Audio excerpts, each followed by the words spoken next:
After the shocking eruption of Mount Doom that seemingly ravished the Southlands, the fierce warrior Galadriel, Morfydd Clark, found a way to survive in the penultimate episode of Amazon's The Lord of the Rings, The Rings of Power. The 7th episode's title also offers a rather big hint, the Eye, potentially teasing the Eye of Sauron, the creation of which was never fully solidified in the Lord of the Rings canon. The episode also reveals the diminutive Harfoots reaching their destination with the mysterious, and massive, stranger, Daniel Wayman, while tension rises between Elrond, Robert Aramayo, and Durin, Owain Arthur. The episode begins exactly where last week left off, with the destruction of the Southlands by the eruption of Mount Doom. The final shot of last week's episode showed Galadriel standing tall in the face of this destruction, though the episode left her fate unknown. The very first shot of the eye shows Galadriel opening her own eye, her body covered in ash but somehow still alive as she slowly makes her way to her feet. Small fires are seen burning all around her as she's startled by a horse galloping through. Its entire back on fire, as Galadriel gets out of its way. She sees the bodies strewn across the ashen landscape, as some are heard calling for help while Galadriel calls for Halbrand, Charlie Vickers, and Elendil, Lloyd Owen. Instead she hears Theo, Deromahafidin, calling for his mother Bronwyn, Nazanin Bonyadi, as Galadriel goes to him, asking if Hess hurt. Hess clearly dazed by her presence but he says he isn't hurt as they walk off together as we see more of the fiery destruction. Isildur, Maxim Baldry, is seen trying to pull a pinned Valandil, Alex Taran, out from under a collapsed roof, as he asks where Aunt Homo, Anthony Crumb, is. Queen Regent Muriel, Cynthia Adai Robinson, emerges and helps Isildur lift the roof and allow Valandil to get free. But then they find the unresponsive Aunt Homo beneath him. Both Isildur and Valandil watch for any movement but Muriel tells them Hess gone and lead them to help others who are trapped. They remove the door of a home while the roof is on fire, trying to get them out before the roof collapses on top of them. Isildur tries to brace the roof with another beam as Muriel leads the others to safety, and while they get out, Muriel goes back for Isildur when the fiery roof collapses. Though Valandil pulled her out as he calls for Isildur, who was still inside during the collapse. The episode cuts back to the beloved Harfoots, as Poppy, Megan Richards, sings another song as they continue forth. Largo, Dylan Smith, notices the grove up ahead, adding, "I think this is it." The marigold, Sarah Zwangobani, mentions, "You said that 3 days ago." Nori, Markela Kavanagh, insists that her father Largo is right, adding, "Do you smell that? Wood smoke. The others must have started baking." A giddy Nori helps Poppy pull the cart up a hill. Though they're stunned when they see the smoke is from a torched tree, as Sadoc, Lenny Henry, inspects the damage, clearly from the eruption of Mount Doom. Poppy asks Sadoc what happened and he tells them, "My great-grand used to speak of mountains to the south that could spit fire rock. He said they go to sleep. Sometimes for hundreds of years. Only to wake again when a new evil is rising," a worried Sadoc tells them. The stranger arrives with his cart, looking around, as the Harfoots start picking the charred fruit remains from the trees. Sadoc approaches Nori and asks her about the stranger aka the big fella, asking if maybe he could fix the charred tree. Other Harfoots chime in and try to get Nori to ask, when Poppy chimes in adding, has done so much for us. It's a mite rude of us to ask more of him. A frustrated Sadok says he will ask the stranger himself and storms off while we see the stranger examining one of the remaining trees, speaking in another language. The Harfoots wonder what Hess saying, while Sadok surmises Hess speaking in little words so the trees can understand, but others suggest that trees can't talk. Suddenly thunder rumbles and the tree starts shaking as Largo proclaims, "Great goats." It's working. The bark of the tree starts crackling while an awestruck Dilly Brandyfoot, Bo Cassidy, steps forward and says, "Hess fixing it." Just like Sadok said he would. The stranger screams and one of the huge branches of the tree breaks off as Nori shields her younger sister Dilly as the huge branch falls on both of them. The rest of the Harfoots rush over, but both Nori and Dilly are fine, but when the stranger realizes what Hess done, the rest of the Harfoots are now clearly afraid of him and what Hess capable of. The episode cuts back to Khazad Dûm, where Elrond is with both his friend Durin and King Durin III, Peter Mullen. "We ask for something sacred from this mountain. And so we offer something sacred in return," Elrond begins. "In exchange for access to your mithril mines, the elves are prepared to furnish the city with game, grain and timber from the elder forests of Eriador for the next 5 centuries," Elrond explains. Two of the dwarf guards mutter in Kuzjil, "Quite a promise, if they can keep it," as Elrond turns to them and says in English, "I never made a promise I didn't." King Durin says, "I see you've learned a few words of stone tongue." Impressive, before adding, "Tell me, why should we trust any elf? You should not. But you can trust me. For I am no common elf, but Elrond half-elven. And I see in elves that which they cannot see in themselves," Elrond says.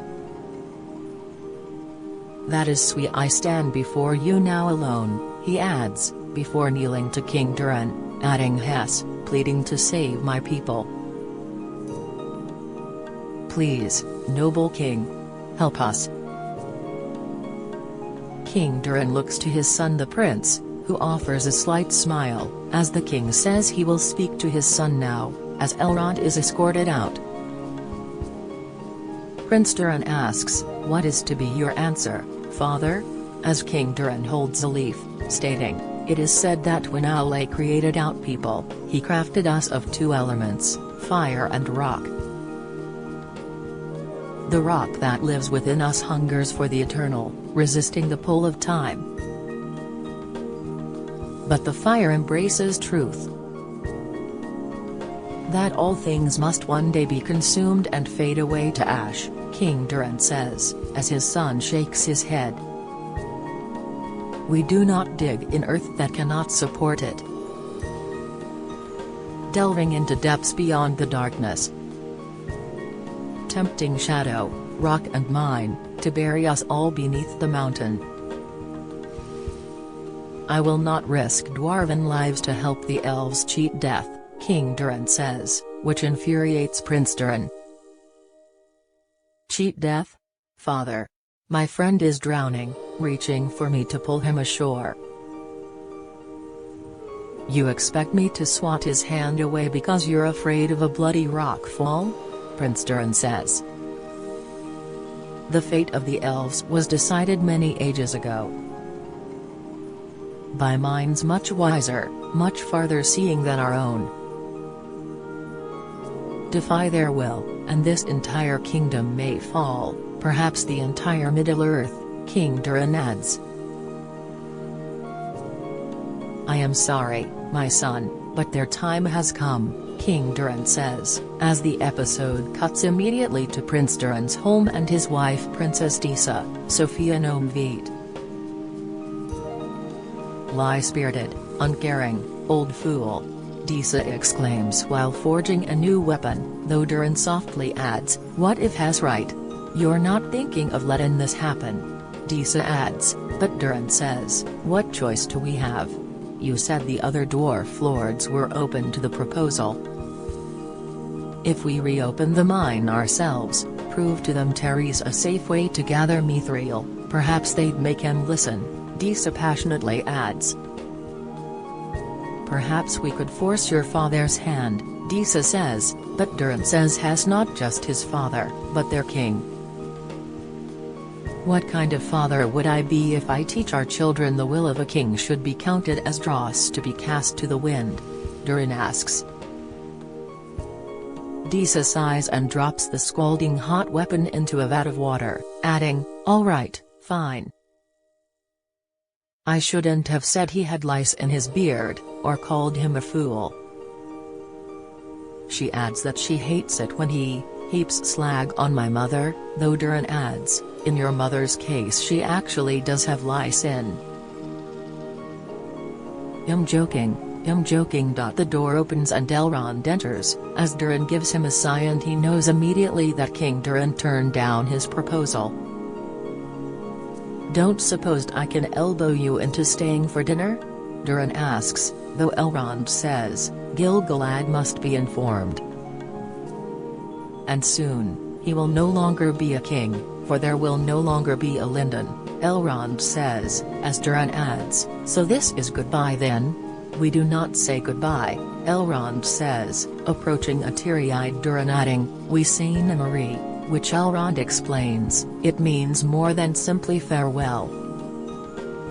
It means, go towards goodness.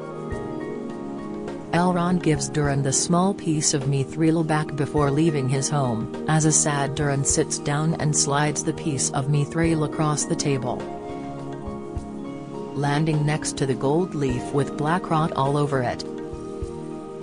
But in the presence of the mithril, the black rot starts to dissipate, which Durin immediately notices. A stunned Disa joins her husband as they see, within moments, the gold leaf is fully restored, as Durin shouts for Elrond. The episode cuts back to the ravaged Southlands, as we see the fiery Mount Doom still erupting in the background as we see Theo and Galadriel keeping watch together. Theo asks why the orcs did this and Galadriel says, to make this their home. Their shadowland. Theo suggests they take their land back and drive them off, but Galadriel says they have neither position nor reinforcement. These lands are dead. We must rally to the living. Theo suggests, or put steel down their throats as he tries to run off, but Galadriel quickly stops him saying it is over, but Theo insists, it isn't for me. Galadriel says, we must, and he starts to calm down before asking why she's so bothered, adding, it isn't your fault. Yes it is, Galadriel insists. Elendil is seen helping move the downtrodden survivors along, though Hess looking for something. He smiles when he sees a young man walking a horse, calling out, Isildur, though it isn't his son, though someone shouts that the queen is alive and Elendil hops on his horse and rushes over. He gets off his horse and finds Queen Regent Miriel walking with Valandil, as Elendil offers them his horse, but both Miriel and Valandil are stricken with grief. Elendil asks where his son is, but they don't answer, as the episode cuts back to Theo with Galadriel, with Theo asking if everyone is dead, including his mother Bronwyn and Arondir, Ishmael Cruz Cordova. What cannot be known hollows the mind. Fill it not with guesswork, Galadriel tells him, as Theo asks where they're going. Númenor set their camp upon that ridgeline, beyond that far peak. That is where they shall hie to, along with any survivors, your mother included, she tells Theo. She tells him to be wary because now the orcs will move in daylight now, as Theo says he has killed orcs before. She says there were no such thing as orcs when she was a child, and he asks how many she has killed and she says, many. Theo says that is good, but she tells him not to say that because it darkens the heart to call dark deeds good. It gives evil a place to thrive inside us. Every war is fought both without and within. Of that, every soldier must be mindful. Even I, even you, Galadriel tells him as they keep walking. As we see something watching them. He asks if Hess a soldier, then as Galadriel stops and turns to Theo, handing him her sword, adding, "Perhaps we can make one of you yet." He takes the sword, glancing at it, before continuing to follow her, as the episode cuts to Miriel on horseback with Elendil and Valandil flanking her on foot, with others seen with them. Miriel asks how much further it is to the encampment, and Elendil says it is just beyond this rise. She asks how far until they're clear of the smoke. Before rephrasing, "How long have we been clear of it?" "Nearly a mile," Elendil answers as she says, "I see," when Elendil puts his hand on hers, adding, "Do you only grey?" Miriel says, adding, "Guide my horse." No one need notice before begging him to keep walking, which he ultimately does. They keep climbing to the top of the rise as the episode cuts back to the Harfoots, as Sadok says, they called it Greenwood the Great. Keep your head down and your eye on that line of cliffs. You'll find the big folk settlements on the far side, as it's seen Hess talking to the stranger. Sadok hands the stranger a map, adding, "With any luck, the people there can help you find your stars," as the stranger unfolds the rudimentary map. "'Cause all I can tell you is, Harfoot folk haven't seen 'em since the days our ancestors lived in parts unknown over 1,000 years ago. And that's a long time to wander. Even for a fellow with big legs," Sadok says, as the stranger nods and stands up. He gives Sadok a slight smile and walks down the hill as Sadok heads back to the rest of his clan. But while he does, we see a small sprout growing within the knothole of the tree they were sitting by. The stranger finds the Brandyfoot clan, except Nori, who all smirk at him with indifference, when Nori approaches, extending an apple towards him. He slowly reaches out and takes it, as they share a look before he walks away. Nori is back in a hut with her mother Marigold, telling her she should have stayed on path, and when she saw that star falling, "I should have just let it alone. You tried to tell me, mother, but I couldn't understand. I'm just a Harfoot. That's all I'll ever be," Nori says, as her mother asks her to go to bed. She can tend to the rest in the morning, but she stays put as Marigold leaves. The episode cuts back to Galadriel and Theo taking a rest in the forest as night has fallen, as Theo asks if she's lost anyone close to the orcs. "My brother, Finrod," she says, while twirling his dagger and sheathing it. "And my husband, Celeborn, was his name. We met in a glade of flowers. I was dancing and he saw me there." Theo turns to her, surprised, adding, "You were dancing?" She responds, "The war seemed so very far away then. When he went to it, I chided him. His armor didn't fit properly. I called him a silver clam. I never saw him again after that," Galadriel says with sorrow in her voice.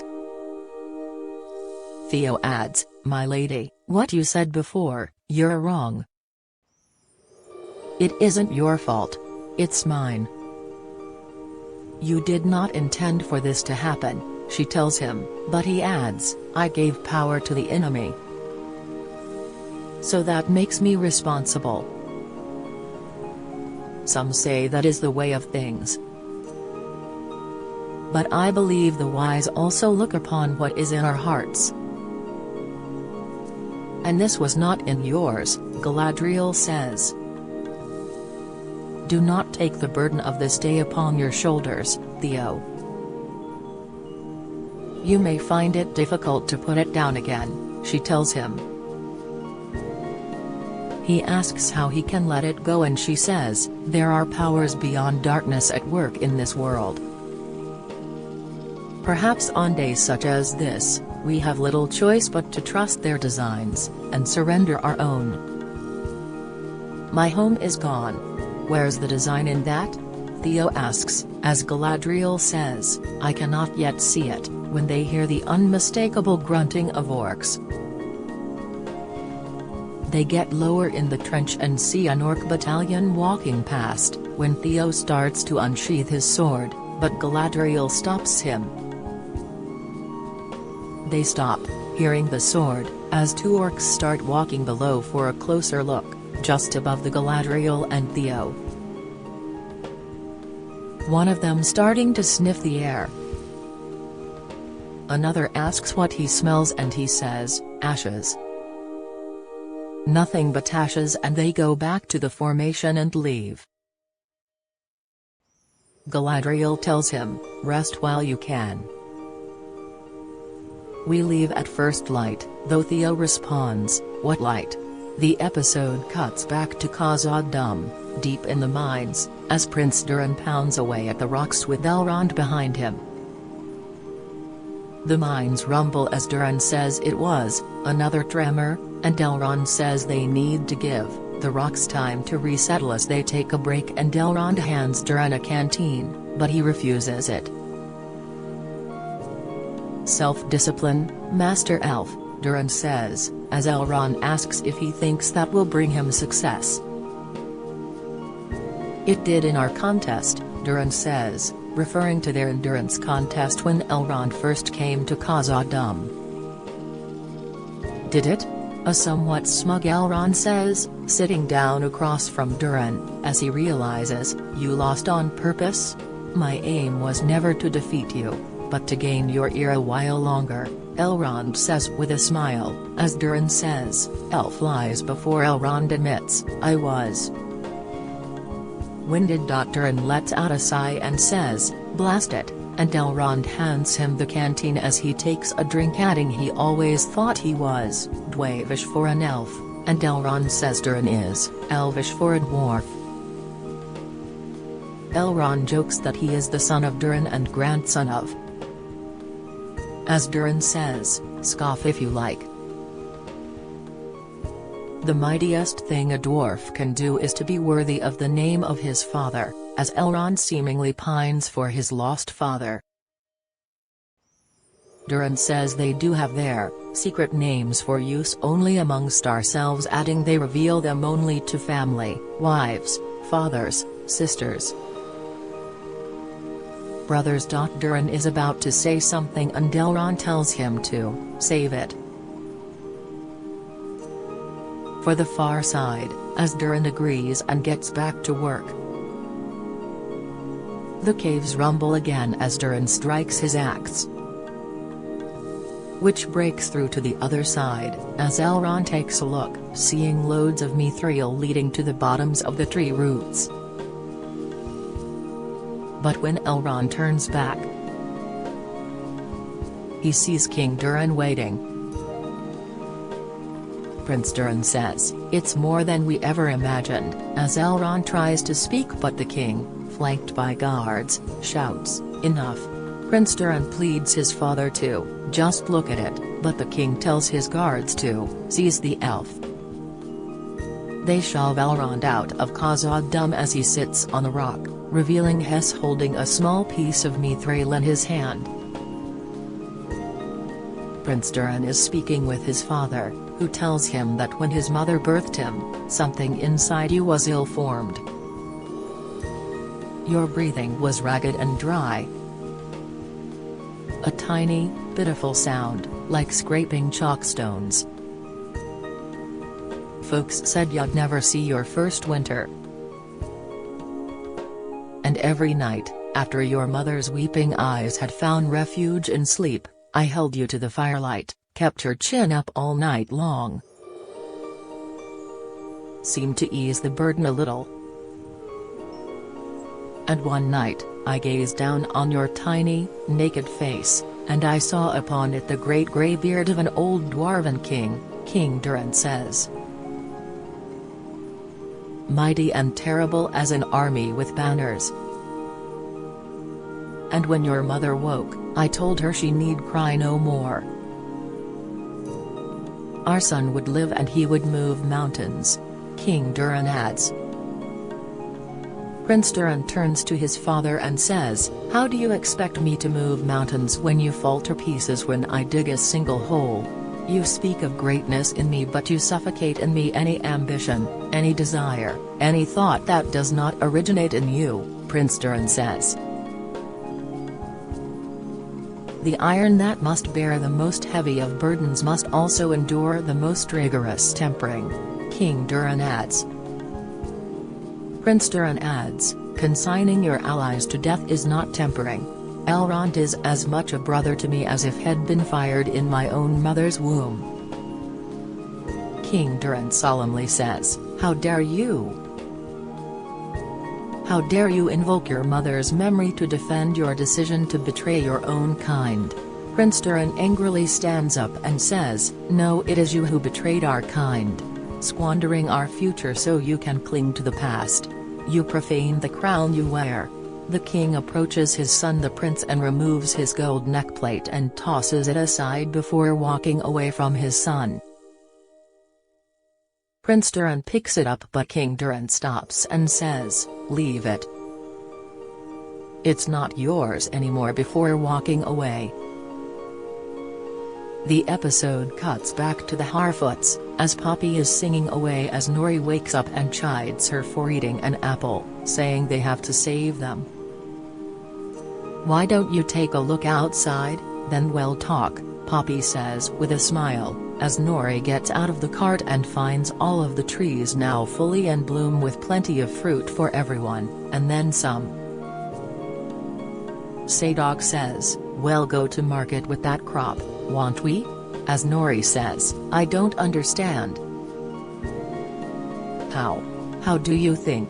He fixed it," Poppy says, as Largo finds Nori and says, "Can you believe it, Nori? There's enough bounty here to feast tonight and still have enough left over to last to frozen fish." Poppy adds that Malva is going to make something called applesauce as we see several Harfoot hands picking apples from the many trees and filling their baskets.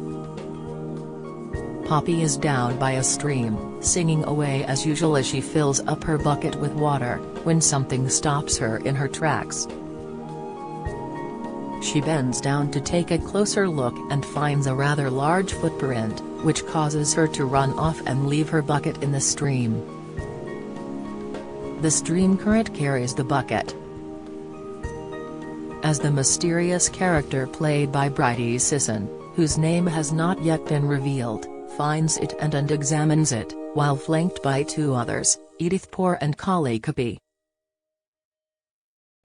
Later that night, Poppy brings Nori back to the stream, as they watch those three mysterious characters gather near a tree.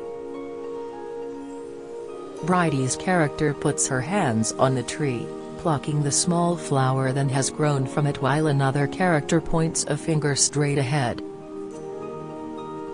They all start walking away from the tree as Nori runs after them and says, "Wait. You're going the wrong way." All three stop as Nori points the opposite direction and says, "He went that way." But when she turns back, all three have vanished without a trace. Dylan rushes up and shouts for Nori when the three mystery characters pluck something from her hair as she turns around to find them towering over her. Largo and Marigold and Sadok rush up with torches telling them to leave her alone, but the trio are unfazed. Largo says, "You harm a hair on her foot and I'll brain the lot of you," while brandishing a torch. But the main bald character simply puts her hand on the torch and extinguishes the flame in an instant. She blows the embers from her hand as fires ignite within the makeshift Harfoot village behind them while Poppy embraces her mother. The Harfoots can do nothing but watch everything they have burn. The episode cuts to the Southlands, where Elendil has made it back to the Numenor camp, as a soldier fails to control Isildur's beloved horse Beric. Elendil calms the beast down immediately, telling the horse it's going home. But the horse stands its ground. Elendil pleads with the horse, but Valandil says, "He won't listen to you. He won't listen to any of us," as Elendil pets the horse's mane. Suddenly Beric takes off running into the woods as Elendil reflects on his choices, adding, "I should have never pulled the elf on board. I should have left her in the sea where I found her." Galadriel and Theo approach the camp from the hillside, as Theo rushes down, but Galadriel seems to be in no hurry. Theo walks through the camp, entering a tent where the wounded are being treated. Some with minor injuries, some with quite severe injuries. He finds a woman with a ponytail, but it's not his mother, and sees another dark-haired woman under a bloody blanket. "Theo?" Bronwyn says from behind her as the mother and son embrace, as Theo also sees Arondir and gives him a big hug. Galadriel enters the tent and Arondir bows to her, as Galadriel asks if the Queen Regent is there. We see Miriel sitting high up in the mountains, a crimson blindfold covering her eyes, as Elendil arrives and tells her that preparations are complete and they can leave within the hour. "What of the Southlanders?" Miriel asks, as Elendil says, "One garrison will remain behind to escort them to a safe settlement and search for our missing."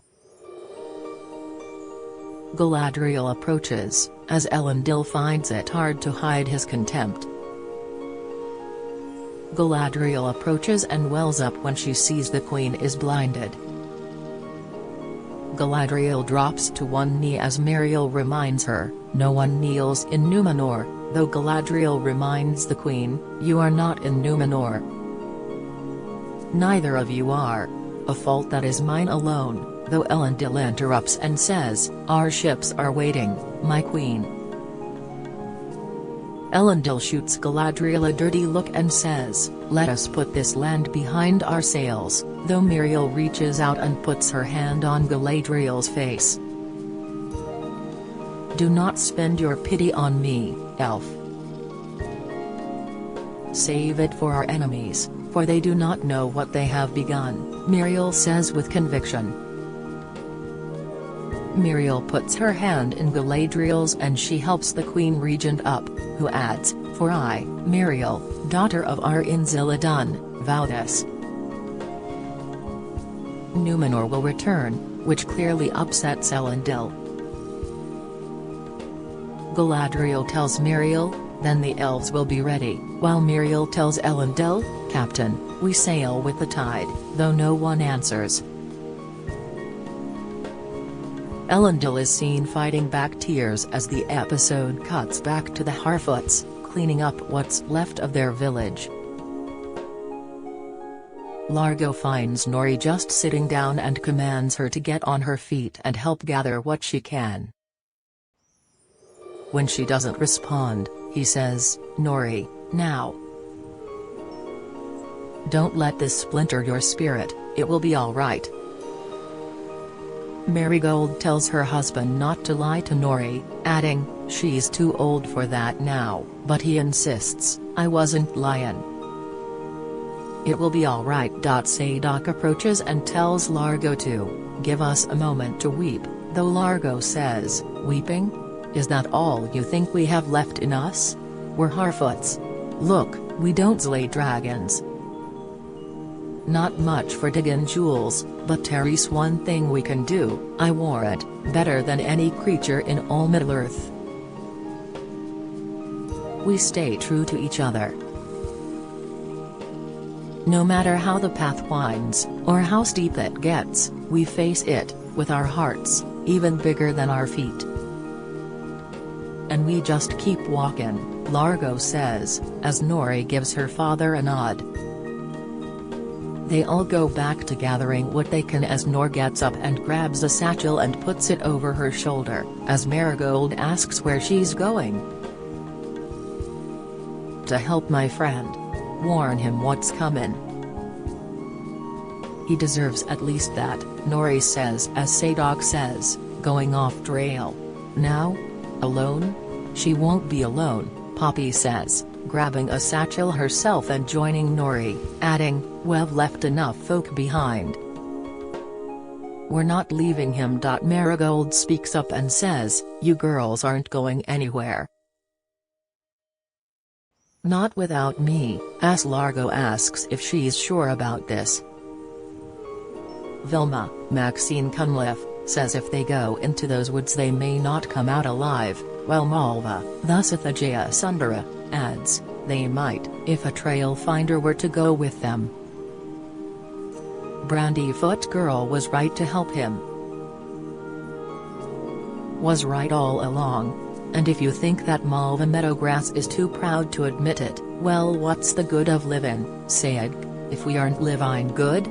Sadok looks at Malva and says, "You know Malva, once it would be grand if you weren't right all the time," as Malva gives him a smile. Sadok looks at the girls and says he will fetch his provisions and a stick and has coming with them. Sadok leads the way with Nori, Poppy and Marigold following, as Nori asks if they're going to find him as Sadok says, "He's a bloody giant. How could we miss him?" The show made history long before the first 2 episodes debuted on Thursday evening, since it's considered the most expensive series ever. The show's inception can be traced back to July 2017, when a grueling lawsuit between Warner Bros., the studio behind The Lord of the Rings and Hobbit films, and the J.R.R. Tolkien estate, was settled. Both the studio and the estate started offering the television rights to the franchise to streaming services, with Amazon quickly becoming a frontrunner. Amazon co-founder Jeff Bezos has previously given a mandate to the Prime Video streaming service that he wanted a large-scale franchise. Bezos was also reportedly a huge fan of the franchise and was personally involved in the negotiations for just the rights alone, which were ultimately acquired in November 2017 for a whopping $250 million. Amazon also struck a deal with the Tolkien estate and the Tolkien Trust where they are believed to have given the green light for upwards of 5 seasons of the show. With an estimated production commitment of between $100 million and $150 million per season, Amazon is expected to shell out $1 billion for the production costs and the rights, when all is said and done. The series was created by Patrick McKay and J. D. Payne, who had previously only worked on 2016's Star Trek, Beyond as uncredited writers. The duo pitched a series that would be set in the Second Age of Middle-earth, a history glossed over in a 5-minute prologue during the Lord of the Rings films. They wanted to expand this into roughly 50 hours of television, which would include the forging of the Rings of Power, the rise of the Dark Lord Sauron, the fall of the island kingdom Numenor and the final alliance between men and elves. There will be characters fans will recognize, though, most notably Galadriel, played in the LOTR movies by Cate Blanchett, with a much younger version played Morfydd Clark. There have been rumors that a white-haired character shown in the trailers, played by Bridie Sisson, previously thought to be Anson Boone, is actually Sauron himself, though producers have not confirmed that. Executive producer Lindsay Weber would neither confirm nor deny Sisson's character. She did offer a hint as to his origins to time. "We are enjoying all the speculation online and can tell you Bridie Sisson is an incredible actor," Weber began. "We also thought fans might like to know that her character is traveling from far to the east, from the lands of Rhûn," Weber teased. The new episodes will roll out simultaneously across the globe, with the first 2 episodes dropping on Thursday at 6 p.m./9 p.m. ET/2 a.m. UK. The final 6 episodes will roll out weekly at 9 p.m./12 a.m. ET/5 a.m. UK, with the finale of the 8-episode season arriving Thursday, October 13 exclusively on Amazon Prime Video.